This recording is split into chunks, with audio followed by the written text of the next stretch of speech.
Hi friends, it's Michelle, back to tell you a little bit more about my knitting. You can find me on Ravelry as MK Hansen, and you can find me on Instagram as Quimby Cottage. I have had my kids home from school break for the last month, and I still have one at home for one more week. They're going back to university, and it's a little hard to podcast because here people like to make fun of me. And you have to have a really strong sense of self to live here. Our girls are a little bit spoiled, and there's a parody on Saturday Night Live called Back Home Ballers. I'll link it for you so you can see. We think that's hysterical, and that's what we've been calling the girls since they've been home. But as I said, our oldest daughter, Sarita, has gone off to college, and our younger daughter, Sabine, was mocking me today just before I started recording. And that's just how it is here. So I thought I would tell you a little bit about what I'm wearing. This is my INGENUE sweater. I was reminded that I made this sweater early this morning.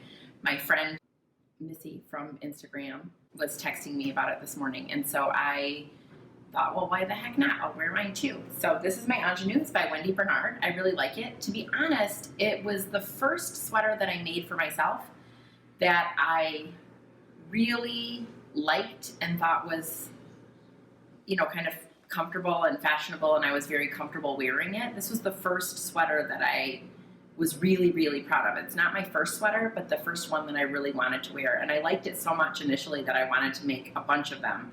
But you know how that goes. There's always a bunch of new patterns that I want to try too, so it's hard for me to go back to old favorites, especially for sweaters. There's always a new one that I want to make. So I made this one in Malabrigo, and I'm very happy with it. It's several years old now, and it's still a favorite. So I just wanted to thank Missy for reminding me that I made one too.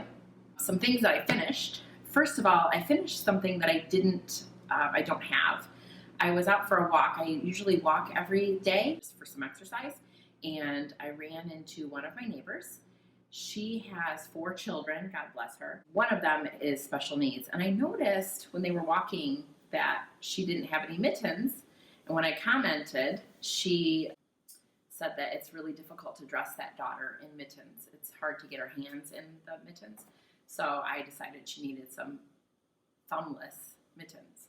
So I knitted a couple. I had to do a little bit of math, and I knitted 2 of them. I had a bunch of scraps left over from knitting the blue sky kit. I knitted the mittens and the hat. I don't know where the hat is right now. It's worn fairly regularly here, so it could be anywhere. I probably wore it to bed, actually. Anyway, I had a bunch of the scraps left over from the 2 kits, and I knitted her a pair of mittens of her own, just with no thumb, and they fit perfectly, and I gifted them immediately. So I just wanted to tell you about that I had done that, because it's such an easy gift to give somebody, and it was just with leftover scraps, and it was made such a big difference in their day-to-day life that I was glad to do that. So that was pretty exciting. Another thing that I finished are these socks. I knit these out of last year's Yorkshire Fibers yarn, their Christmas yarn. This is called Fairy Lights. I loved knitting them. I did an Eye of Partridge heel. I don't know if you can see that. And it just has a bit of a texture to it, and I just really liked that. So these are done, so that was exciting, and that's all I finished. I am still working on this sweater. This is the back. It's a cardigan by Ysolda Teague. It's called the Stockbridge cardigan, and I'm working on the back right now, so I have to do a little bit of math. My row gauge is a little bit shy, so I have to do a little math to figure out how many additional rows I need to add to make sure that the armhole is the right size. But I'm knitting just the back right now, and I have both of the fronts on holders, and I'm hoping to make some progress on this because it takes a little bit of math, and my kids have been home, and I started a new job. I don't have as much time to just pick up and then think about knitting before I do it, so I've been more knitting socks and easy things like that that don't take a lot of math for me. That's just been what I've been available to do lately. And then when you finish one sock, you have to start another. So I was really excited to wind this yarn. This is Skein Cocaine. It's her special This is her 80-10-10, so it's merino cashmere nylon. It was the only thing I bought at Vogue Knitting Live in Columbus, the only yarn I bought at Vogue Knitting Live in Columbus because I loved it so much. And I knew it was going to be socks. So I cast on right away these socks, and I decided I wanted to do a 3x1 rib, which I started. And then when I wasn't very far into it, I thought I really loved the inside a lot. And I thought it just looked so much better on the inside, maybe showed off the colors a little bit more. So I was going to turn them inside out. But when I got to the point where I was going to turn the heel, and I was going to turn it inside out, I didn't like it as much when it was long, like this, as I did when it was just kind of a folded over cuff, like this. I know it doesn't make any sense, but I didn't like it as much, and I just love this yarn so much, and I want to do it justice, so I decided that I would go ahead and leave it this way. So I'm doing, as I said, I just did a 3x1 rib, so that's 3 knits and 1 purl in the sock. I did a tubular cast on and a 1x1 rib just because that's what I like. And then I put in some waste yarn for my heel right here. I'm going to do the Susan B. Anderson Smooth Operator sock. I have had that pattern for a while, but I haven't actually done the heel. So I'm going to try that heel just to see how that is. And then I went, now the bottom of this is all just stockinette because I don't know if I like texture on the bottom of my foot. So the top I'm continuing on with that 3x1 rib. Yesterday I got these 9-inch circular needles. I thought I would give them a try. I've never done it before, but I've heard people talk about them and they can knit them fairly fast. Socks, which I usually knit mine on 2 circulars, half of the stitches on one and half of the stitches on the other. And I really like that method, but I thought I would give this a try. What I've learned from this already is that, I don't know if you can see, the needle is only this long. So that's like maybe not even 3 inches, 2.5 inches, maybe only 2 inches. It's a very small needle. And I can certainly hold them with my fingers like so. But what I've learned from knitting these is that I use the palm of my hand. The needle usually rests in the palm of my hand. And if I don't have that here, this muscle on my thumb gets cramped pretty quickly knitting like this. So I knit on these for about an hour today in church. I knit socks in church. I don't have to look, as you can see. So I did knit on these for about an hour, and it wasn't very comfortable for me, so I think I'm going to go back to my other method. I'm glad that I tried this out, but now I know that it's not going to be the answer to sleeves and speedy socks for me. It's important, I think, to just keep trying new things and see what you like. There's a million different ways to do anything, and especially in knitting, there are a million different ways to do things, so it's important to keep trying out and see what works for you. So what works for me might not work for you, but if it does, great. Isn't it nice to have another tool in your tool chest? So speaking of socks, I did have someone comment on my Instagram and ask me about my favorite sock pattern. And I thought I would just talk a little bit more about socks. I started doing socks when I lived in Pittsburgh, mostly because I was knitting so fast hats and scarves and things like that on chunky yarns that I just couldn't afford to keep up with myself. So I took a sock class, and I have knit so many pairs of socks now that I know what I like. But I also, within that framework, will change things up. So for me, I know I like either 60 stitches or 64 stitches. I was down to 60, but recently I've gone back up to 64, and I've been enjoying those socks too. A couple of years ago, I wanted to learn how to do the tubular cast on the way that I could memorize it. So it took me a while, but the best way for me to learn that was to practice doing it every time I cast on a sock. So over time, I have learned how to do a tubular cast on from memory. So that's a tool that I put in my tool chest. And to do that, I just continue to cast on all my socks with the tubular cast on.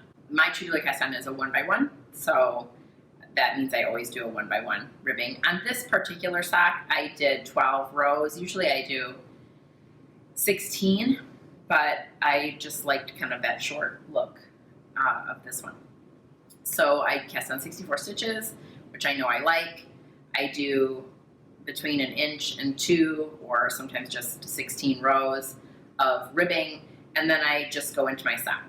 So typically my sock yarn, I really like the West Yorkshire Spinners yarns and Opal, the Arnie and Carlos yarns, and those yarns are self-patterning, so I just knit in a circle until I get to my heel. I don't know why I was tempted to do a 3x1 rib. It just felt like that was the right thing to do for this yarn, so I just did that, and it fit easily within that 64 stitch math, so I just did that.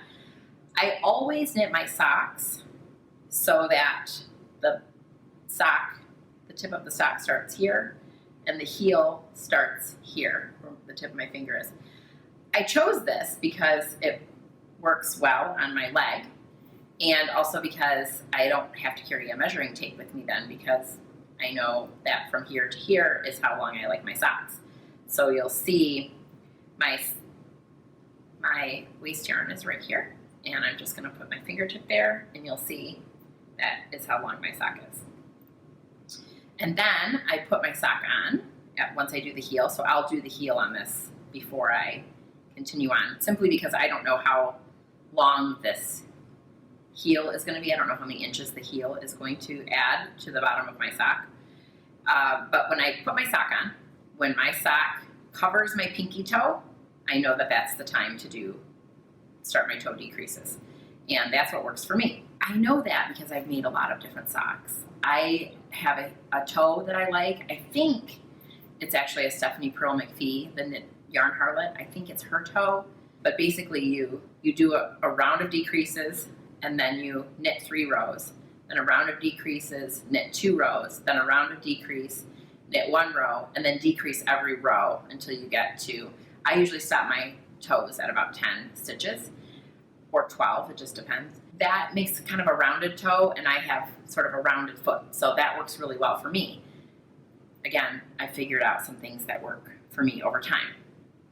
So the first sock pattern that I started using, I know, was How I Make My Socks by Susan B. Anderson. I'll link that here too.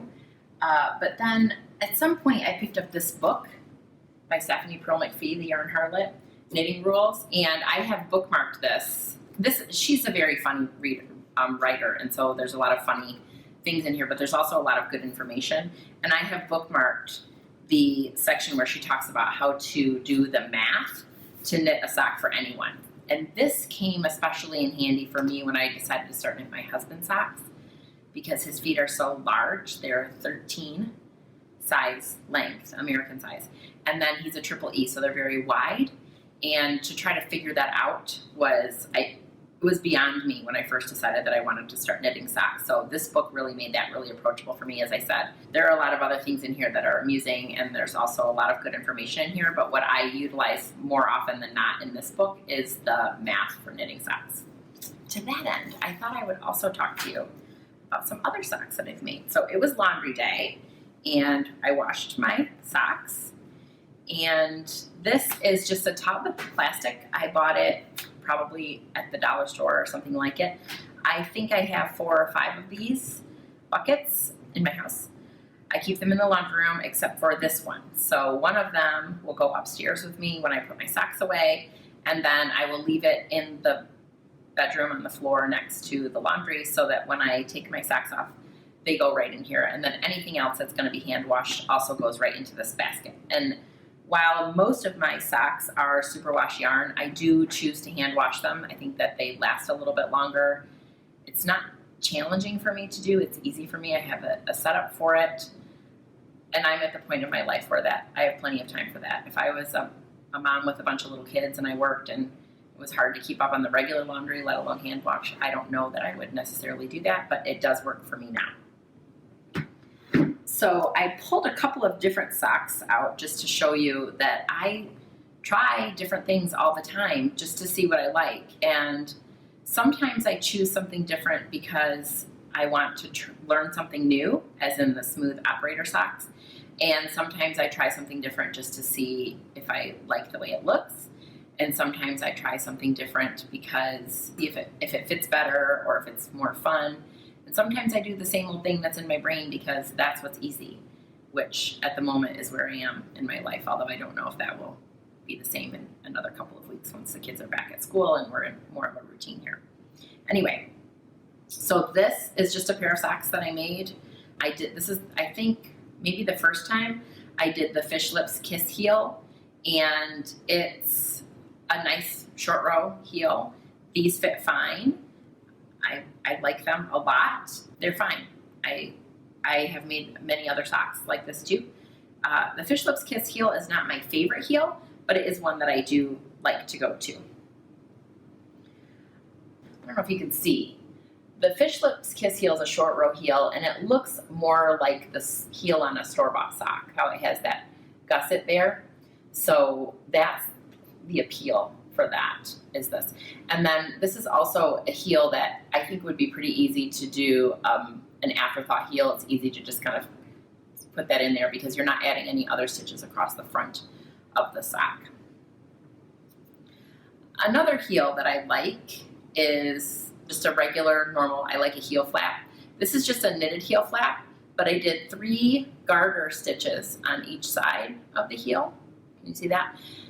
Slipping the first stitch and then 3 garter always, and then just knitting the rest of the heel. It's a nice heel. It's very easy to pick up the stitches. It goes really fast because this heel is just knitted. It's not reinforced in any way. So it goes really fast and it does make a really easy pickup. And then there's just that little bit of texture on either side of the heel, which is also really nice. I like the way a heel flap sock fits me. And I think, in my experience, a heel flap sock fits most people fairly well. So that's really my standard go-to is a heel flap, although I do deviate from that. And then one heel that I really, really love, but is a little bit tedious and fussy, is the Eye of Partridge heel, which is like a reinforced heel where you slip 1 stitch and then knit 1 slip stitch all the way across. I didn't even show you it. Like, this is a reinforced heel, and you can see that there's a texture to this heel, whereas there's not a texture to this heel. You see the difference? I don't know if this is going to show up very well on the camera.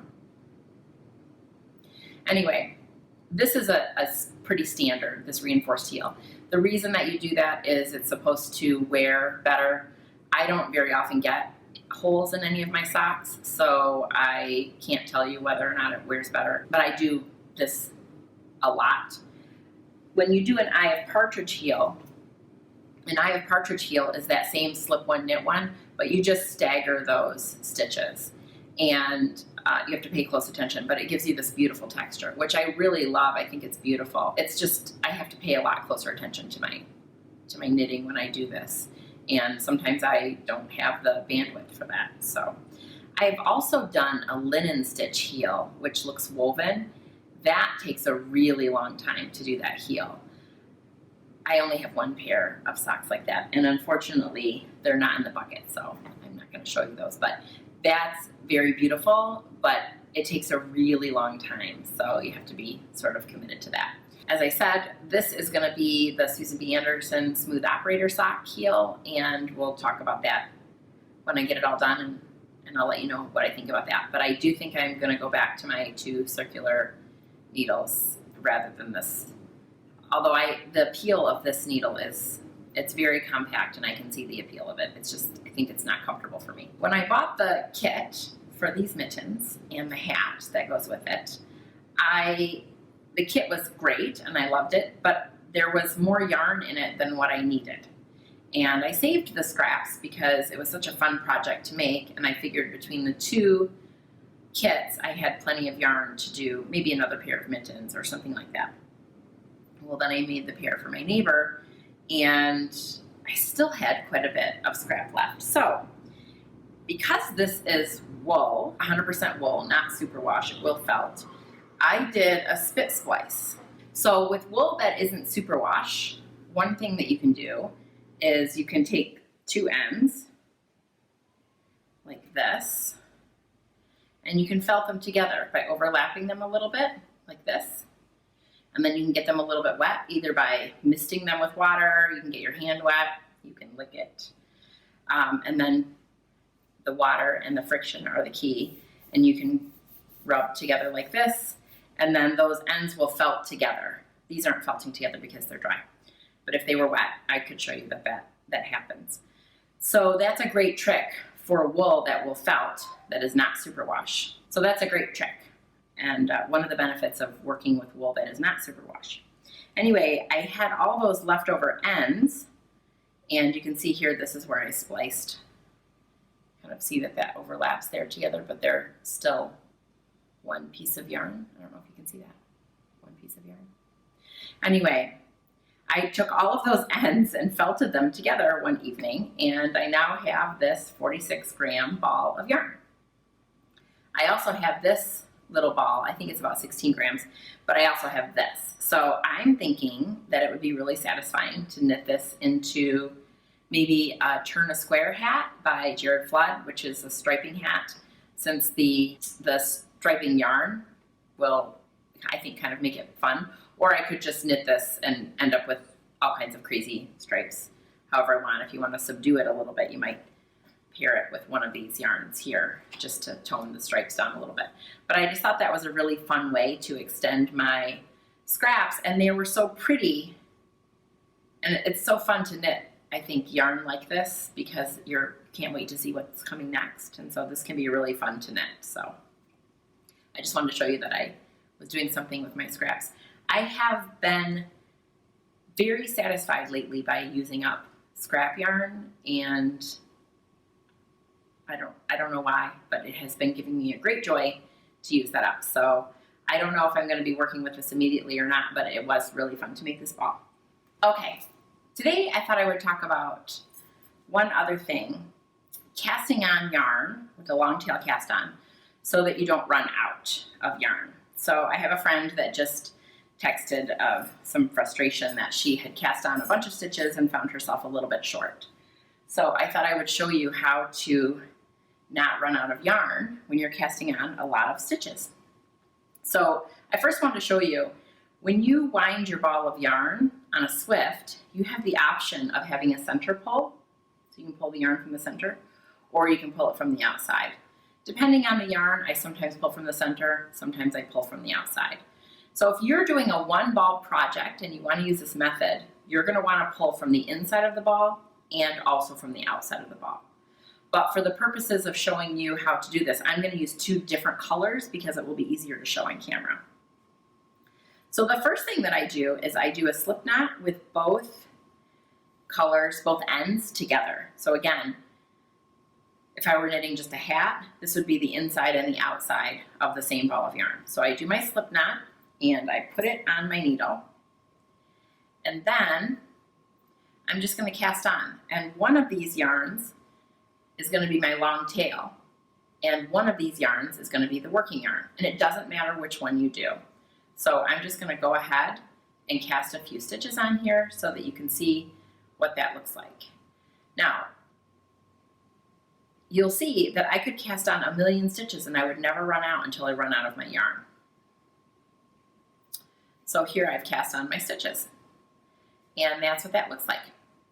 Now, if I were knitting, here are some times when you might use this technique. One is if you want to just to tip the edge of your sweater or your hat with another color, you could certainly use this method. It's just for fun if you wanted to do that. You might do this if you are using hand-dyed yarn and you're going to blend two balls together. This is a way to have both yarns joined right away. And you'll go across and back in one strand, and then when you come back, you'll just go across and back in the other. And you won't have to weave that end in over here. They'll already be attached, and you just go from there.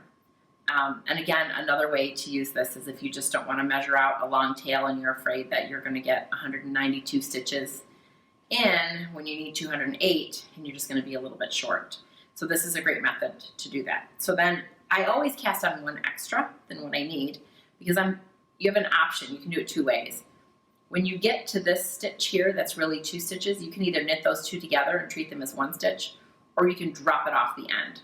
So if I were gonna knit, let's see, I have 2, 4, 6, 8, 10, I have 11, I have cast on 11 stitches here, so I'm gonna cast on 12, so I'll have 12. And then when I go back, I'm going to, let's imagine I'm gonna use, again, if you were pulling from the inside and the outside of the ball, it wouldn't matter. You could just pick one, whichever one you wanted to do. But I'm just going to carry on with the green here because it will be easy for you to see. And when I get to the end of that, I'm just gonna drop that last stitch off.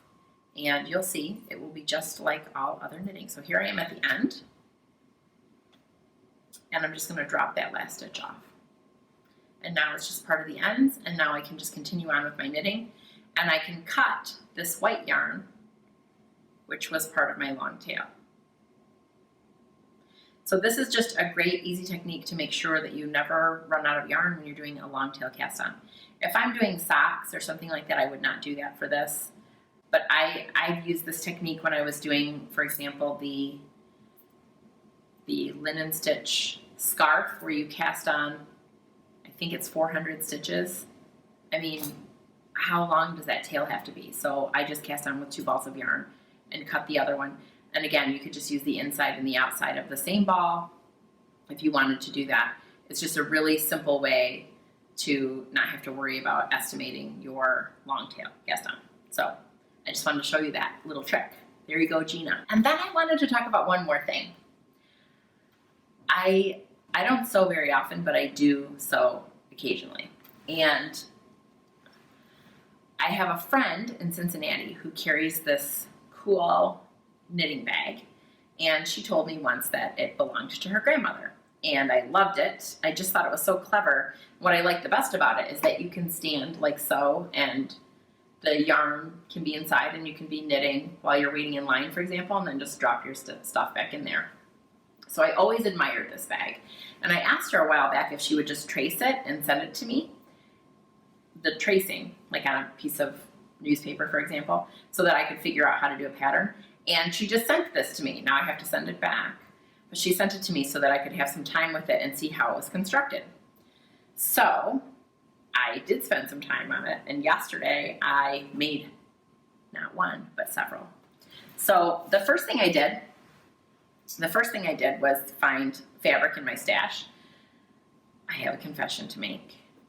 I have full-on fiber disease.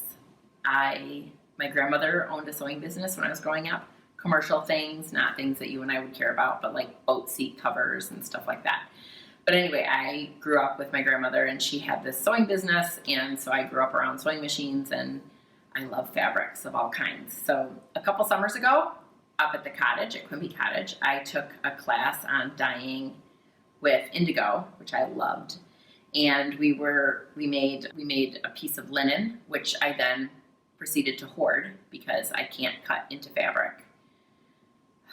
It's beautiful just as it is, and so it's really, really hard to cut into it. So I was saving it for something special. Who knows what that would be. I dug around in my stash yesterday and discovered that it would be a perfect knitting bag for me.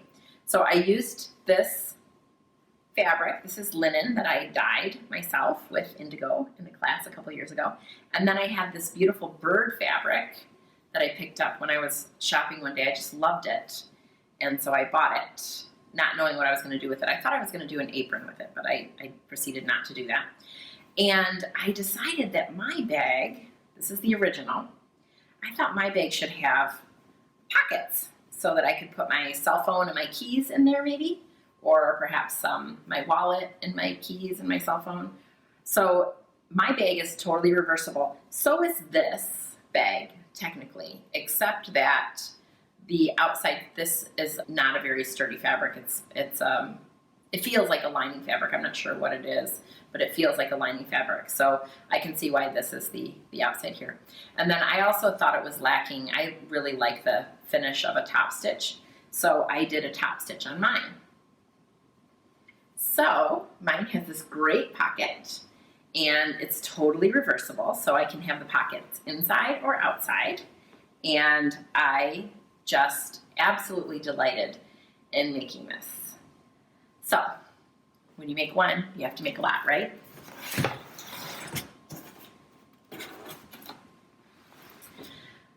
dug out all of my stash of fabrics, and I found that I had enough fabric to make one with a different lining inside. And you can see that I bought some of that bird fabric, so 2, and then it also has a different lining inside, just plain brown. These all have pockets in them. So here's another one that I made, brown with the pocket on the outside, and then it has the birds on the inside. And then, I don't know what possessed me, I bought a ton of this fabric. I think I was gonna make matching pajamas for my daughters and myself out of this fabric, and then I didn't do it. But we had gone to Paris a number of years ago, and so I bought this fabric when I saw it. I kept thinking it would be a really great skirt, especially if you took one of these things and just embroidered it, like maybe down by a hem with a different color, like maybe red. I just thought it would be really cool, but then I never did anything with it. I'm full of ideas.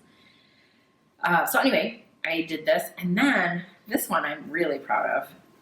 This inside lining is made of 2 of my husband's dress shirts. When his collar wears out, I use if it's a nice fabric of the shirt, I just went ahead and used that. And then again, this is some of the scraps from my linen that I dyed myself, so I really like this one too. And then, I'm not sure, my daughter was teaching sewing classes a couple years ago, and I think this fabric was bought for her sewing class. She was teaching little girls how to sew aprons.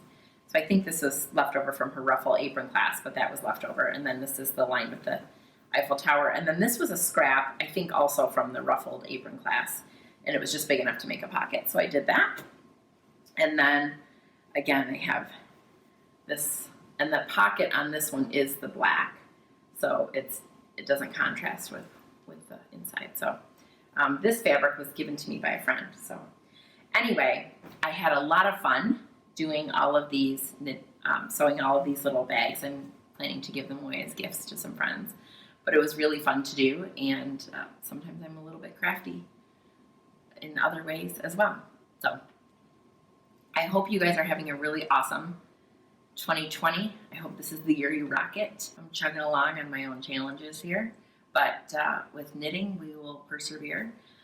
Again, I know that there are a lot of really fun podcasters out there who have great stories to tell and great lessons to teach, and I think they do it a lot better than I do, but I'm really appreciative of any time that you have for me. So thank you very much for joining me today, and I look forward to seeing you next time.